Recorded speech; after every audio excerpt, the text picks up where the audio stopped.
Blog Talk Radio.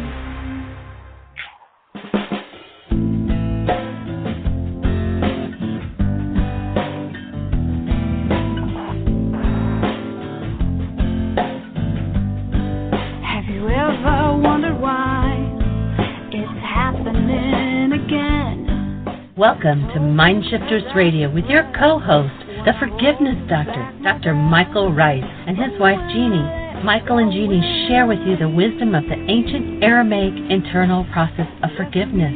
They offer tools and support 5 days a week. They will support you in building a solid foundation within yourself to live in pure love. In Aramaic, Rakhma. Michael is the author of So Why Is This Happening to Me Again? For more information on Michael and Jeanie, please visit www.whyagain.com. And now your co-host, the Forgiveness Doctor, Dr. Michael and Jeanie Ryce. To the brightness within you and the truth that is rooted within me. Hi, and welcome to MindShifters Radio with the Forgiveness Doctor, Dr. Michael Ryce. Today is our Memorial Day celebration 241. Our call-in number is 646-200-4169. We'd love to hear your questions and comments. Dr. Tim's already on the phone with us as well. David's not here yet. Welcome, Michael. Thank you, sweetie. Glad to have everybody with us today. It is an awesome day in Sarasota, Florida. Bright sunshine, absolutely beautiful. I'm in a little bit of a strange situation, so I may have to leave the show on just a minute's notice. We've had a key break off in our van, so I'm standing outside of a locksmith shop who may want to speak to me at any moment. So if I have to leave the show, I'll ask Jeanie if she'll take it over, or if David or Tim are here, maybe to support Jeanie in getting into questions and thoughts and answers around the Aramaic idea of forgiveness. We have an invitation for you that we offer in every show, the opening, and that is the invitation to be part of the team that changed the world. How are we going to do that? How are we going to change the world? Well, the request is that each day you find something in your life where there's some form of hostility or fear that you respond to with projection and blame someone else. You respond with threat, with anger, with fear, with whatever is unlike love, where you give up your human life, which is what heals you, to do something other than function from human life. The measuring stick we use is, for human life is just hold a newborn child. You know exactly what human life is. And if that newborn child wouldn't do a behavior, then I'd offer that the cost to you of doing that behavior, whatever it is your human life. And so our invitation to you is to reclaim your human life. How are you going to do that? Well, if you go to our website, www.whyagain.com, on the right-hand side you'll see a link that says Download Worksheets. And the first 4 links under that section will give you the whole story of the forgiveness process, precisely and exactly how you remove whatever it is in you. And it doesn't matter what it is. It could be grief, it could be rage, it could be sadness, it could be threat, whatever it is. And it will match whatever your power person did to you that you hated the most. So if you lived under rage, then when the stress is up and the chips are down, the tendency will be to rage. If you lived under threat, then the tendency when the stress is up and the chips are down will be to threaten. And you think it's something that protects you, but in fact what it does is it gives you the original of that hate, that rage, that fear, that threat, and causes you pain. But because we're so good at denial, we hide our pain and the fact that we cause it ourselves, and we pretend that it belongs to something outside of us. So what we're looking to do is to invite every mind on the planet to get to the point where they're willing to take the level of responsibility where they do nothing but function as the active presence of love. They do nothing but function out of a true human life. That's our invitation for you today.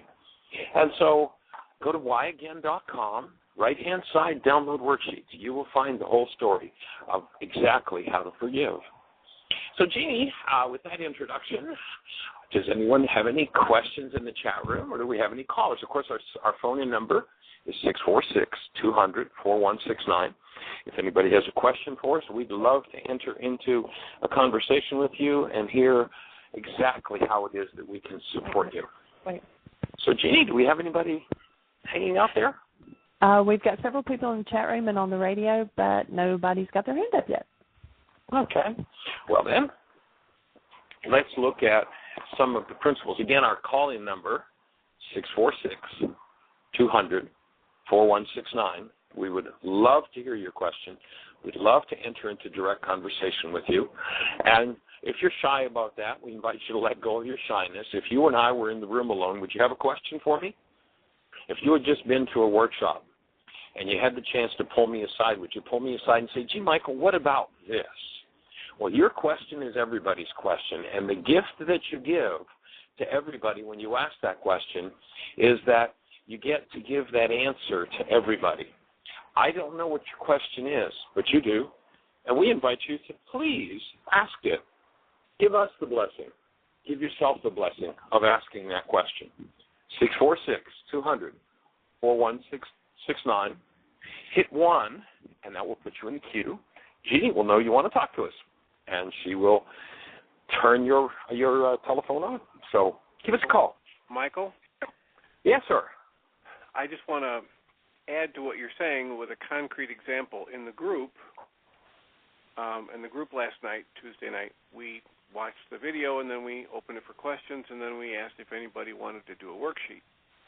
And someone who was brand new to the work and brand new, the first meeting in attendance, decided to do a worksheet. And they did a worksheet on aggravation or annoyance from an interaction they had with coworkers. And right. And by the end of the worksheet, when she did the release and asked for help to see what inside of her was causing it, she got images of her father telling her something about how she could always do something better. Mm-hmm. And she internalized the message as, you're never good enough, so you always have to try harder. What a stress. Yeah, and this had absolutely nothing to do with, ostensibly, on the logical perspective, with what she was annoyed with in the first place. So she got the gift of seeing that all that was going on between her and her coworkers was an interaction that resonated a deeper pain and frustration and another issue that she can work on from her childhood. And she was right. grateful. But the real gift was that she was willing to do that in this group, and several people in the group resonated with that same issue and got to see the power of the worksheet. And two other people were able to help her by summarizing what happened and distract. Somebody wanted to do problem solving about the interaction between her and her coworkers. And a third person in the group said, slow down and take a look at it. She just discovered that what was going on had nothing to do with her and her coworkers. It had to do with her internalized problem from the interaction with her father when she was younger. So great power, great love and support, and shifting of frustration and annoyance that happened simply because somebody was willing to take a chance and say, okay, I'll do a worksheet on something that happened. So if you have a question, it's never you're never the only one with that question, and you may just be the only one brave enough to ask it, so please go ahead. And for those who might not know who Dr. Tim is a psychologist up in Chicago who, for the last 6 years, have been doing a support group. And last night, I assume you're reporting on last night's support group. And when you say simply willing to do a worksheet, my input would be, there's that African proverb that we've talked about so many times that says, if you want to go quickly, go alone. If you want to go far, go together. and that there was a field of safety from these people who have been working together for 6 years under your tutelage. There's an energetic safety that opens a space, and that's such an important part of the whole process of healing, is that space of safety. When one is in the space of fear, of threat, of stress, where there are 1,000 goals going on that they refuse to cancel, that they hold to tightly like it means life itself, those goals are actually the key to death itself. They're the key to us giving up our human lives and refusing to reclaim it. And so for this woman to have the courage to step forward in that space and to pick up on the safety of the group and the support of the group, and to choose to be safe instead of going to resistance of the story of, but they have to change and it's outside of me and I have nothing to do with it, and if it doesn't change, then I can't fix me. And, of course, and that's the whole game of this non-being mind. It's always got a story. And its story is always about how something outside of it is the key. Major, major, major, mega error. Something outside of you is never, ever, ever the key. It can be the support, but it's never the key. The key is always inside of you. It's always under your control. But if you cling to the non-being story that, no, something outside of me has to change first, and are willing to move into some form of threat or intimidation, and you give up your human life to do that. Stop it. Stop giving up your human life. Reclaim your human life. Soften that space inside of you. That you go back into the ancient scriptures and they described exactly why such things as divorce happen. And what was it? It was because of the hardness of your hearts. Why do people threaten? It's out of the hardness of their own hearts. Why do people break their word? It's out of the hardness of their own hearts. Why do people want to problem solve instead of heal? It's out of the hardness of their own hearts. Why do the healing crises go on and on and on? It's because of the hardness of one's own heart. It's never up to anybody else but you. And so we're here to support you 1,000% in learning to open that space where the tenderness of your human beingness. And that's not an easy thing to do in a tough world, in a world where there isn't a space. It's, I love that song of Vincent van Gogh. This world was never meant for one as beautiful as you. That Vincent van Gogh had that tenderness, that space of being that was threatened by everything around him. And because he refused to be responsible for his own threat, it seems like it's something outside of us. And so I'm going to, as I said when I started the show, I was going to perhaps have to leave because I've got a problem with the lock, and the locksmith is ready to talk to me. So, Jeanie, Dr. Tim, would you guys be willing to just take over for a few minutes while I talk to this gentleman? Sure. Certainly. Gracias. Okay, so I wanted Michael to be on this as well, so he'll just have to pick up the recording on it. But, Tim, personally, right now I am in a situation where I know that what I feel is inside of me, and that is mine to deal with and mine to handle. But I'm also requesting some external changes because I'm not to the point where I can deal with it. And it's like I used the example of Peter walking on water, and the storm was going on around him. As long as he kept his eyes focused on where he was going, he could walk water. But the storm overtook, and he started looking at his surroundings, and he sank. And so some of my surroundings are like a storm right now. And so I need some external changes to help me until I can get to the point where those things don't matter. And so what is your opinion of requesting some external, I know that's problem solving as we call it, but some external changes until we get to the point where we're strong enough to walk through it? I know that ultimately it's internal changes that need to be done. Well, the input I would have for you first is that you're making statements as though you're absolutely certain. And the first thing that I ask people to do is, instead of making the statements as though they're absolutely certain, make the statements as as though it feels this way to me from where I am now. So instead of saying, I need external changes until such and such and such, say, it's feeling to me as though I need the external changes until such and such. Then, if I'm doing that and I have within me this total calm, total love and acceptance and compassion, then I'll be able to evaluate the situation so that I'm able to accurately assess, do I actually need this, or is it just triggering something in me that makes me feel as though if I don't get that, something horrible is going to happen? So if it's triggering something in me from an emotional level and I'm feeling stuck or trapped or overwhelmed, then there's a lot of good work for me to do on stuck and trapped and overwhelmed. Does that make sense? It does, but my question is then, is there a point where we can actually, though, ask for that and it be appropriate to ask for that? Well, it's always appropriate to ask for what you feel you need. So, it's always appropriate to ask for what you feel you need. The next question is, what happens when you ask for it? What does it stir up in you in asking?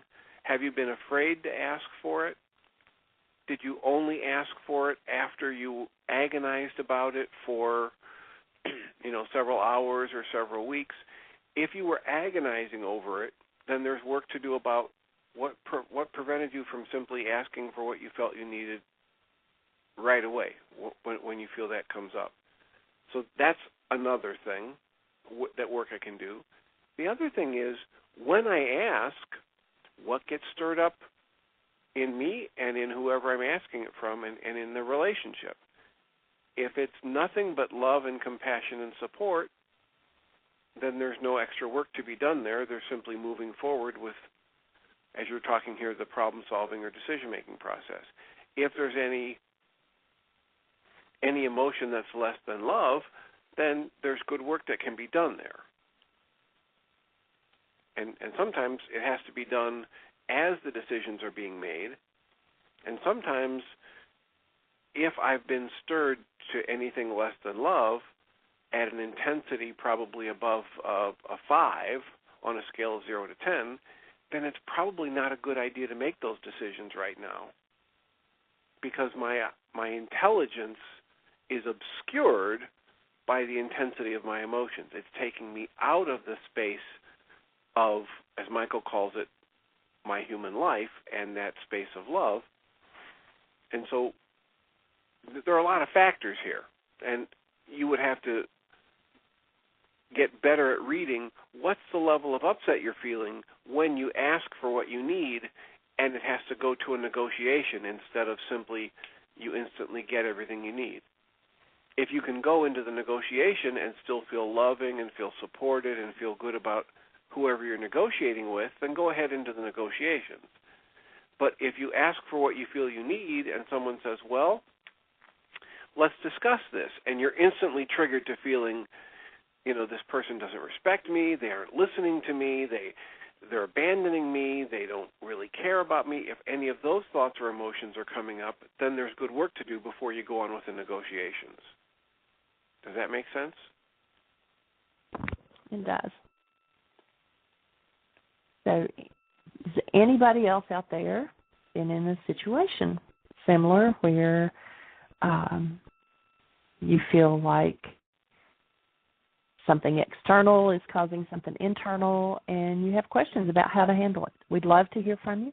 Our call-in number is 646-200-4169. Press 1 to be put in queue. I think David just joined us online as well. Hi, David. Well, hold on, David. Okay. Because if that's making sense to you and there's no other caller calling in right now, let me relay something from my current situation that's been happening over the past few weeks and how I'm learning about that what gets stirred up in me in the interaction with my significant other really isn't about her. It's about my old interactions that haven't been resolved. So one pattern that's gone on recently is my partner saying, this, and this needs to get done and be decided. And we don't need to go into the particulars, but these are things that she wants me to do or decide upon. And my response has been to feel overwhelmed, to feel that her, or having thoughts that she's being unreasonable in the time frame, and I have felt myself shutting down and pulling back. In doing worksheets and having other emotional energy support, it's been very clear over the past 3 weeks or 4 weeks that I've had this work done that it keeps going back to when I was quite young and I had a grandmother who was cold and distant and angry to me. And it seemed like no matter what I did, she wasn't happy with me. So here I am in a relationship today as a 57-year-old psychologist feeling as though I'm doing everything right that I know how to do, and I'm being a nice guy, and I'm doing loving and all this other stuff. And it feels like these requests or demands from my partner are wiping out and negating all of the good about me. Now, she's not saying that at all. She's acknowledging the good about me, but when she says, but then this, it pushes this button in me is a way to talk about it. It stirs up a feeling in me. And so in doing my work, worksheets, tapping, and this other energy work that I do called the neuroemotional technique, having it done to me so that I'm the subject and I'm clearing out old energy and stuck patterns, several times it's gone back to that deep conflict between the 3-, 4-, and 5-year-old Tim and his grandmother, who was just never satisfied with whatever he did. So then in this past 3 or 4 days, I have found myself in conversations with my significant other and feeling completely differently about the interactions. I'm not feeling as overwhelmed. I'm not feeling that I'm being discounted and not loved. And I'm feeling warm and loving towards her in a time when she's feeling the need to be supported in a situation where just a week ago or 2 weeks ago, I felt like I just need space, I need to get out of here. In a very similar interaction just in the past few days, I have felt warm and connected towards her. And nothing has changed in terms of the list of things that she's saying needs to be done or the list of things that I'm saying needs to be done. Simply because I've been able to tune into the intense emotions that come up in me in these interactions, and rather than look at her and say, she needs to change, grab the feeling I'm having and do the work to uncover what is my thought, what is my past energy trauma that I haven't dealt with that's producing this in me. So I'm just here to tell you that in just countless times over the past 7 years doing this work, I find it time and again. My logical mind tells me I'm right, the other person's wrong. But if I'm feeling sad, hurt, scared, upset, confused, or overwhelmed, I've learned to stop and say, boy, I hope I'm wrong. Even though my logical mind is telling me, no, you're right, this is right, you know what you're doing. If it's leaving me feeling a negative emotion, I hope I'm wrong. I turn that over to some higher power, some greater intelligence. I say things like, I forgot what to ask. I'm not going to make any decisions on my own. I'm going to ask for help from the Holy Spirit, from God, from the Christ mind within me, whatever I want to call upon. And if I do that with the conviction that my real state of being is that energy of love, every time over the past 7 years, it's worked out differently than I ever could have imagined. Because, as I believe, because I'm focused on me as the source of my experience rather than blaming someone else or something outside of me for that experience. And I totally agree with that, and I totally understand. And I mean, even in my own situation, it's like I totally know that it's all inside. However, like, you know, okay, using the situation with you, if you hadn't been able to get to that total peace space, would it not be okay to say to your significant other, you know, okay, I'm working through this, and I realize that this is old energy from my grandmother or whatever. But until I get through this, you know, realize that the demands you're making on me is really stirring up old issues that I haven't dealt with yet, and I'm not there yet. So until I get that handled, you know, perhaps we can make this adjustment or something. So it's like still recognizing that what it's bringing up is my own feelings, my own reality, and yet there is a true actuality going on. There are situations that are in the actual world, not just in my reality. And, yeah, they're big triggers. And, yeah, if I were able to walk water, they wouldn't bother me. But they're, like, overpowering, and, you know, that's my own issue, too, and my own thing to work with. And so is it not appropriate to request until I am at this point that, you know, for me to get through this, I need some outside assistance here? Well, as I said, yeah, I think it's always appropriate to request what you feel you need, and then just try and stay tuned in to the internal emotions that get stirred up with you when your partner doesn't instantly say, okay, let me meet those needs, or your partner says, okay, let's negotiate this, because you can't really make progress in or through the negotiation until that emotional intensity is low enough that your logic can be in the picture to help you assess it.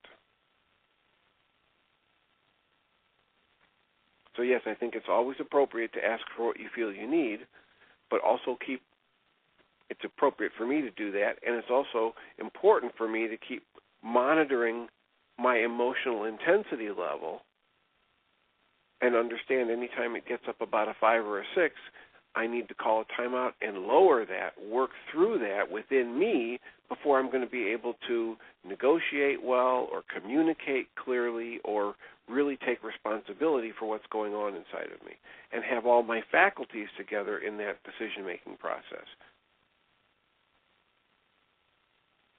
Okay, that's just what I wanted to say. I wanted to share that it's this other stuff come up for me recently and how powerful it's been just in the past few days to have gotten through that work and have a whole different experience of my partner in our situation, even though nothing has changed externally. Right. Okay, maybe we should say hello to David. Hi, David. Hello. Can you hear me? Yes, David. Hello. Hi. Just driving, and it's storming pretty good here, so I'm just listening to everyone and letting you know I'm tapped into where everybody's at. Well, welcome. Drive carefully. Okay. Jeanie, anybody on the phone? There's several people just listening, several people in the chat room. Our call-in number is 646-200-4169. Press 1. That puts you in queue to talk to Michael. And there was some question about the radio or the Internet being a different, let me put a mute here. There's a lot of background noise going on. I'm assuming that David on the road. Yep. There we go. So I've got him silenced. Okay. We do have a hand that's up right now. Anyway, what I was getting ready to say, there was a question about that the phone and the online version of the show was different by a few seconds, and that's true. If you're listening on the phone, you're listening live time. What's called streaming, it has to go through a process before it hits the online version. So online, you're going to be about 20 seconds behind. And so we've got 2 callers. The first one is area code 702. You're on the air. Who do we have? Hi, Michael and Jeanie. Hi, who do we have? It's Stephen. Oh, hi, Stephen. How are you? I'm fine. I'm here with Claudia, and we're on our way to Las Vegas. Claudia's driving, so I can talk. Awesome. Well, Michael, right at this present moment, I don't know how long you've been listening, but he's at the shop getting a key unstuck out of the van. So this is like the third time this has happened, so there's something that we need to learn about this key in this van. But so he is right now talking to the locksmith, so he's not on the air with us, but Tim and I are here. So yeah, I can talk back to you, Tim. And this is Dr. Stephen Andraki? Correct. Welcome. Yeah, we're still doing our work, and we're still doing our classes in Pahrump, and this year's been terrific, starting out a new year with the most people we've had and people coming back and seeing a lot of good positive changes. So I think that there's little I need to say about what we're doing besides the fact that we're doing it, and that anybody who's listening should get inspiration from that. And it can be by example and by teaching and by letting people know that there's an opportunity to do something different than what you've been doing can make all the difference in the world. And so I think that that's just a vote of affirmation that anything is possible if you have the interest and desire to continue to work on it. Wonderful. It's certainly been our experience here. And how many groups do you have going? How many people are in your groups now? We do it twice a month, and recently it's been I think it was 11 at the last one. So that's pretty good for us to get the people coming in. We have a lot more who commit that they're going to come in that don't show up, but we're always happy for anybody who does show up. And how long have you been running the group there? A year. Wow, that's great. That's a great sized group after just a year. Well, we're always getting new people, and we're attracting them through the practice. And I've got a physician's assistant who is just learning it. And of course, Jeanie and Tim and everybody knows that people gain their knowledge at different speeds. But my new physician's assistant has been listening to me explain things to the patients that come in. And after 1 week, I asked her what she learned. She said that with issues with her and her boyfriend, she finally figured out it wasn't him, it was all up to her. And that's a pretty dramatic change for something that she's lived with for all of her life and never had the opportunity to understand before. So just with that opening, the logical opening, without having to all of the extra work for going through and removing all the processes, just to realize that there's another way to do it, I think is a truly amazing development. Yes, that's wonderful. And as Michael talks about, energetically, the more that we get people to do this work, the more it opens the space for other people to do the work. And there seems to be just a plethora of people in this past year who are being introduced to the work and getting it almost through the first presentation. I know that for me, I think I get people in the group who are understanding the work as well as I did after 2 or 3 years after just one meeting. So that's wonderful.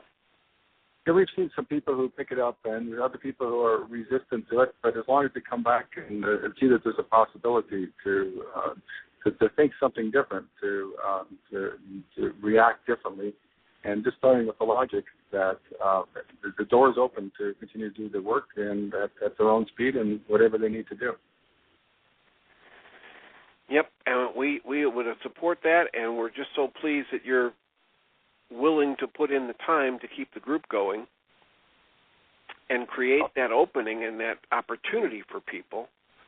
You know, I presented in my work, I'm a psychologist here, and I tell people, if you know anybody who doesn't have insurance or doesn't have the money for therapy, let them know about this group, because for a song or next to nothing, and even the church lets people come even if they can't contribute, they get the same kind of powerful tools that I teach people in my therapy office.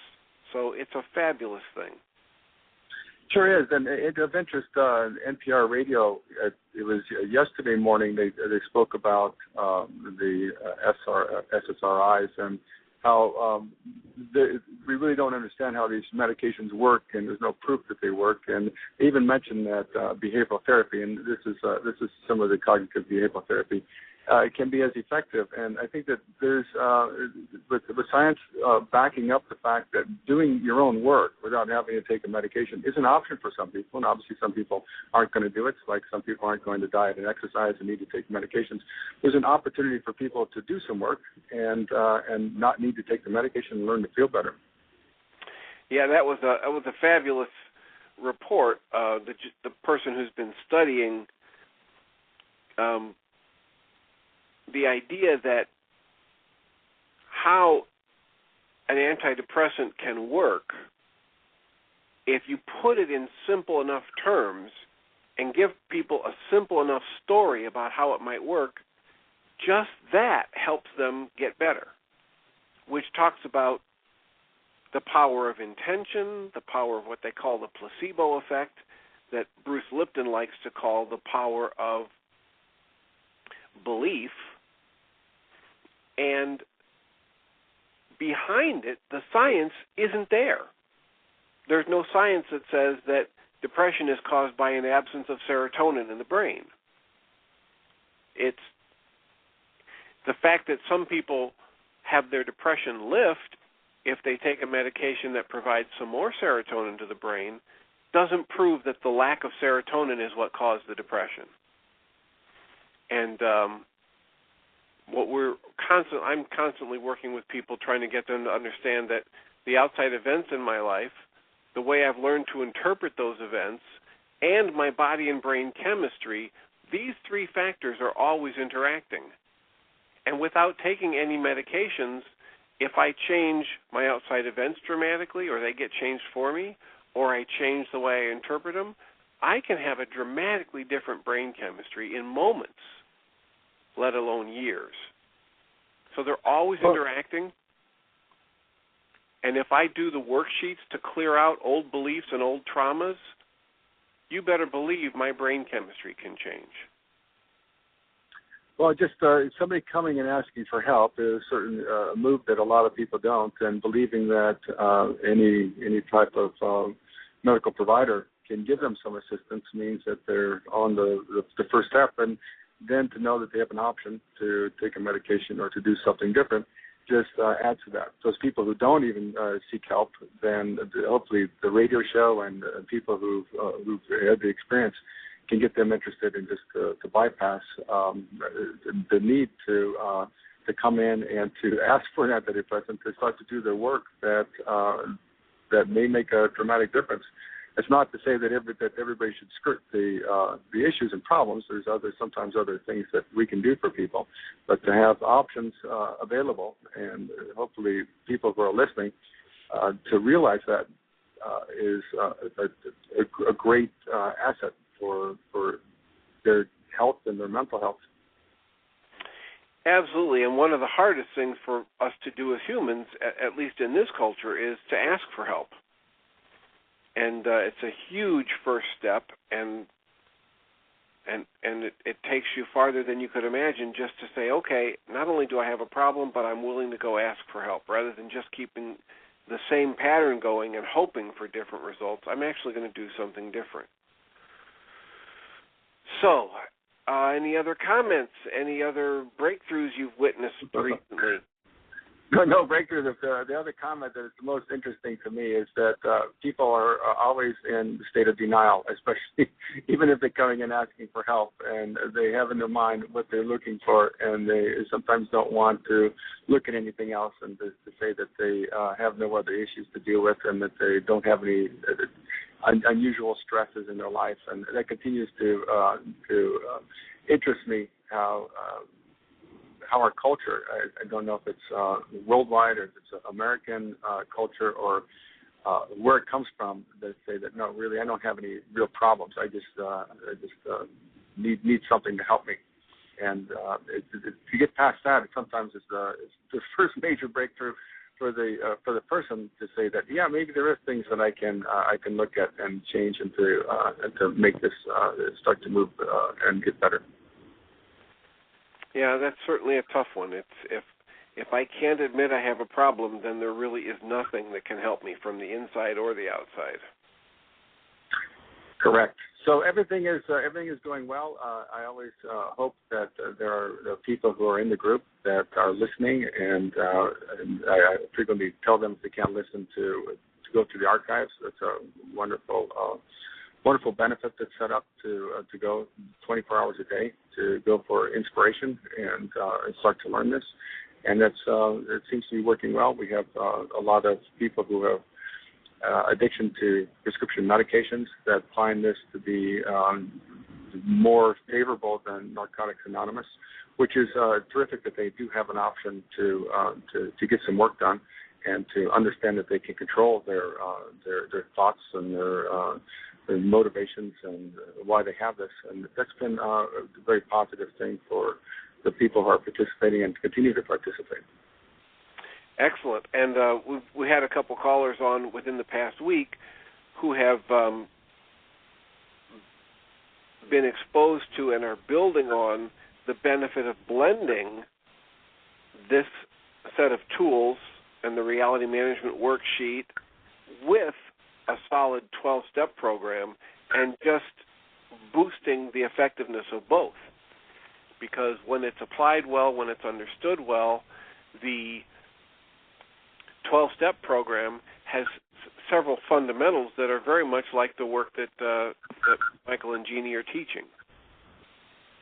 Well, I always encourage that they're going to AA or to NA in addition to this. And the issues that usually come up is that they don't like the people, they don't like the program, they don't like where they're going, etc. They always come up with excuses, which of course are only that, they're excuses. But I always recommend that they participate. But then again, I have some young people and teenagers, and they find that NA is probably not the best forum for them. So that's the other issue that we're dealing with, and this is the only thing I think that they found that is able to help. So that's been very successful. But always, and as Michael says, everything you need everything to together, and everything together is what allows for opportunity to start to feel better. I think that if anybody's listening, that the continuing with this work, continuing looking for other type of therapies such as NA or AA, which the sponsored program is, I think, is extremely valuable since we don't meet on a weekly basis, on a frequent basis, and we don't have that sponsor. That those things are integral towards getting better, and of course, this is a very difficult problem, because you tend to return back to your own old patterns of dealing with your upset and your pain, internal pain, with drugs and alcohol, and it's going to take a lot of work to remove that. So it's been very successful, and I hope to continue to call in with positive results that we see, and anybody who's listening with issues that they're hiding their pain with drugs or alcohol.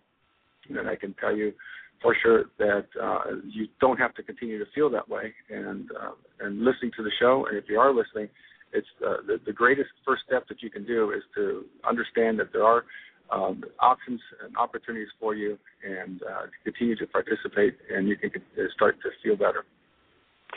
All right, Dr. Andraki, there's a question in the chat room that asks, can the brain serotonin levels be influenced by nutrition, exercise, and other lifestyle factors? In what way, and what holistic support is available? And let me answer that by saying that I am not a neuroscientist, but I do know enough about neuroscientists to say that the only way that we could prove that is if we did brain biopsies. That means that we would have to get a human brain and take a piece out and to analyze that. Now, we can use animal models, and we can say, okay, we do mouse experiments, and we give them this, a whole bunch of this, and we can see the serotonin changes. And serotonin is throughout the brain. I mean, this is not one separate area in the brain that controls any one thing. It's a hugely important neurotransmitter, and it's throughout the whole body. It's in the gut. Serotonin is involved with migraine headaches. Very complex chemical. So we don't know the answers to this, and I think instead of looking always for nutritional or something you can do, I think that the most important thing that anybody can do is understand that they can control their output of their mind, and using Michael's work and to understand that these thoughts and where these thoughts originate from are probably the single most important thing you can do. Now, eating healthy and exercise probably helps in a lot of different things. We know it helps with endorphins and other neurotransmitters. And so instead of trying to fixate on one certain thing, such as serotonin, and believing that you could take a nutritional supplement, getting back to the thought that if you take something, you can start to feel better, and saying that I can control what I'm thinking, and eating a healthy diet and exercising and doing everything I need to do to stay in harmony is valuable. I think that's enough for people to work on instead of spending a lot of money on supplements. Now, that's my thought, and people are going to differ with that, but I think that has a solid scientific basis. Wonderful. Thank you. I'm going to check out now. It was a pleasure to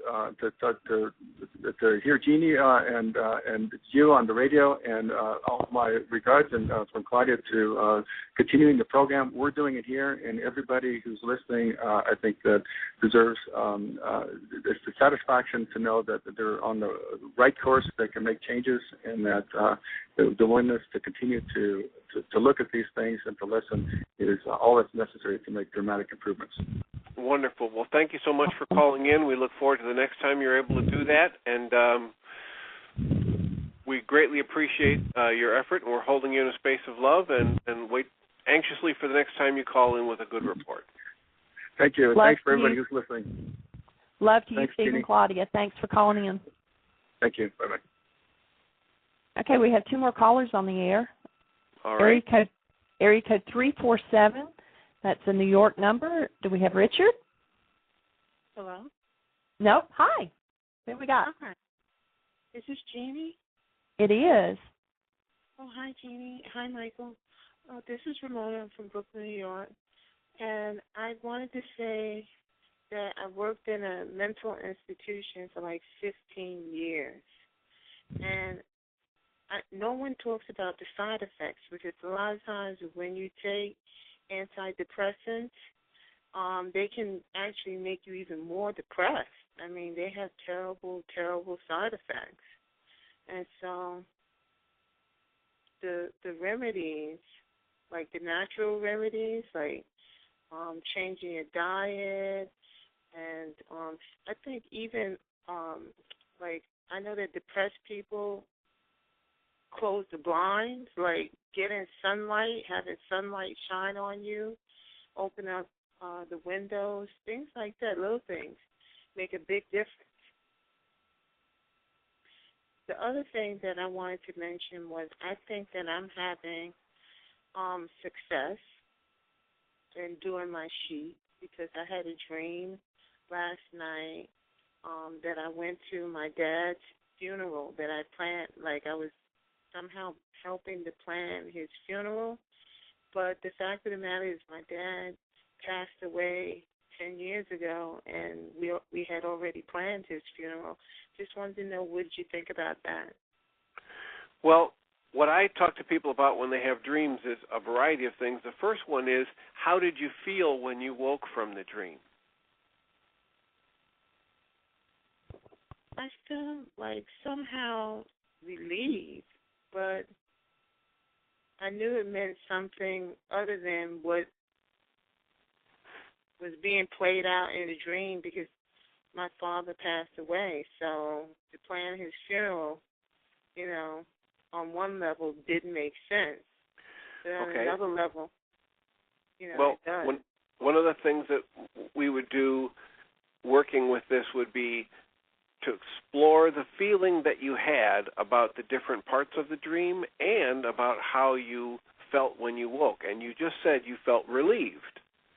Mm-hmm. So if you feel relieved when you have a dream and you wake from it, it often is an indication that this dream was about internal work and progress you've already made. And so this is a dream that just confirms your peace of mind, your growth, your acceptance of what has been. Okay. If you have any kind of a negative emotion when you think about any part of the dream, that would be a good thing to do some worksheets on. Okay. So let's say you remember that in the dream you were planning your father's funeral and you had to go to the funeral home, and you remembered that you were really nervous or uncomfortable walking into the office where you had to plan your father's funeral. Then you could do a worksheet on that energy of feeling nervous or uncomfortable in that scene from the dream. Okay.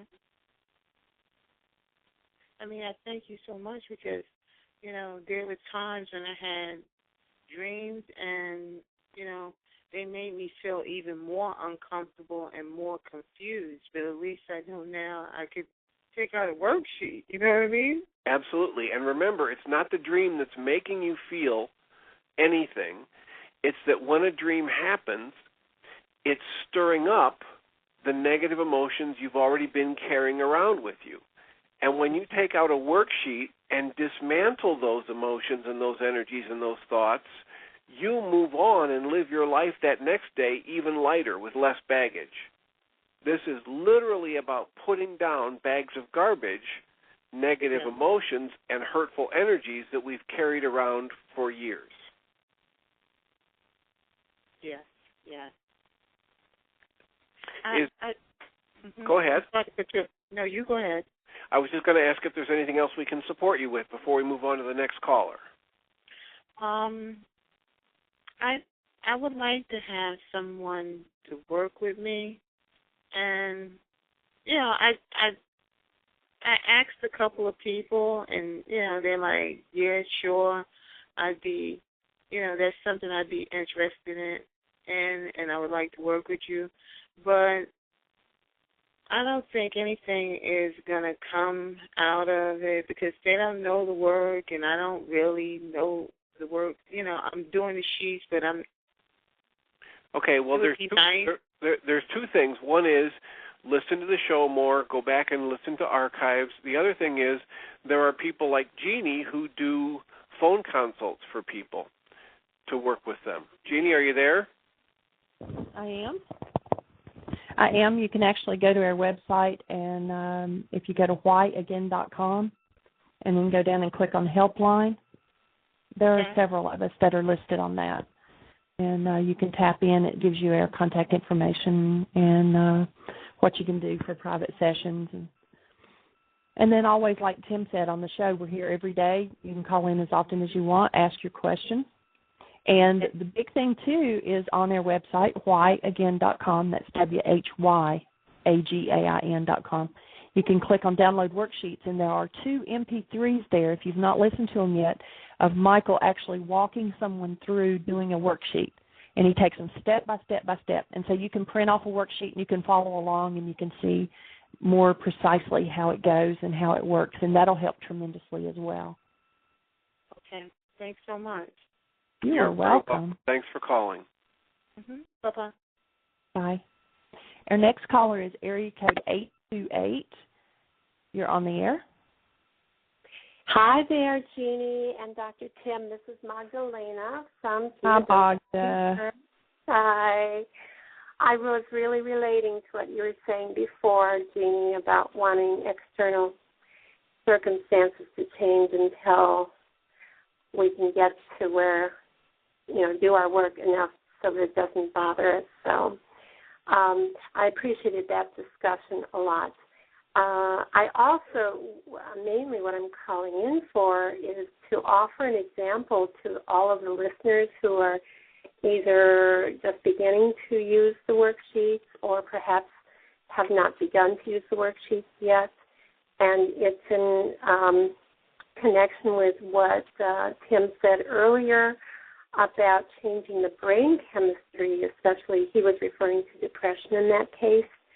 And I know someone who had probably at least 20 years history with deep clinical depression to the extent where he was on different medications. He was hospitalized in mental wards several times. He attempted suicide at least 3 times in 3 different manners.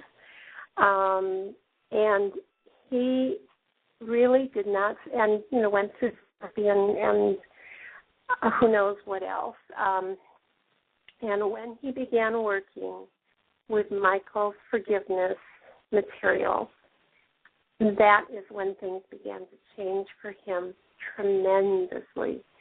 And so he's on no medication now. He doesn't go into depression anymore. Suicide is not an option. So I just wanted to put that in because his brain chemistry definitely changes each and every time he does a piece of forgiveness work, and he's very much aware of that connection and how it affected his depression. And the other thing I wanted to plug in or express some gratitude about was sometime last week, I think, Dr. Tim, you had talked about emotional freedom technique, EFT. Yes. And I really appreciated hearing that because I find that works very well with Michael's tools. So it was good to hear about that and have that kind of confirmation. So I'm with you. Everything we can do that helps. Wonderful. Thanks for the comments. And it's always great to hear somebody else who's been able to apply these tools and their own higher intelligence to make their life better. And that's what this is really about, applying the tools. It's not really a philosophical or a theoretical argument. It's really just discussing the application of tools that remove anger, fear, stress, guilt, shame from my life, and as a result, my life is better. Absolutely, absolutely. Well, that's it. That's it for me, and I'll open up the space for someone else to call in. And I wish you all so well, and send love your direction. Thank you. Thanks, Magda. Yes. Bye-bye. Bye. Okay, we don't have another caller. We're down to about 3 minutes, but there is a comment in the chat room. The same person who was also asking about what was there some natural way or exercise or lifestyle change that could help with serotonin levels. And so I asked a question back and said, okay, so what is the real issue here that you're wanting to address? Is it depression or your thoughts or what, that you're concentrating on the serotonin issue? And they wrote back that it was mild depression had been a constant companion throughout my life. My favorite help is cardiovascular exercise and a bike and training at the gym. Also prayer and meditation is important. So you had responded back a little bit there too, so I don't know if you want to add something for the listeners who aren't in the chat room.